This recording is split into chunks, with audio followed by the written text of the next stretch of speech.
भारत की आलमी शोहरत याफ्ता अदाकारा ऐश्वर्या राय बच्चन काफ़ी परेशान है और उनकी एक वीडियो के हवाले से बेसिकली ये वीडियो जो है वो आर्टिफिशियल इंटेलिजेंस की मदद से जो है वो बनाई गई है। उसमें आवाज़ भी उनकी डाली गई है, वीडियो में तस्वीर भी ज़ाहिर बात है उन्हीं की इस्तेमाल की गई है। अब उसकी वजह से उन्होंने जो है वो इसके इस्तेमाल के ख़िलाफ़ जो है वो दिल्ली हाई कोर्ट में एक मुकदमा दायर कर दिया है कि जनाब मेरी तस्वीर मेरी आवाज़ को जो है वो इस तरह इस्तेमाल किया जा रहा है।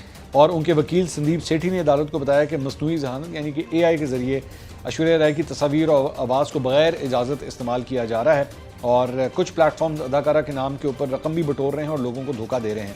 वकील ने अदालत को बताया कि बाज़ ऑनलाइन प्लेटफॉर्म्स पर अदाकारा का चेहरा और आवाज़ ऐसे मवाद में इस्तेमाल हो रहा है जो कि बड़े ही गैर अखलाकी हैं और गैर मुनासिब हैं, तो इसका इस सिलसिले में जो है अदालत कोई एक्शन ले। तो इससे पहले अनिल कपूर और अमिताभ बच्चन भी जो हैं वो इसी तरह के केसेस के हवाले से अदालत से जो है वो रुजू कर चुके हैं। अब ऐश्वर्या राय भी जो है वहाँ पे पहुँच गई हैं।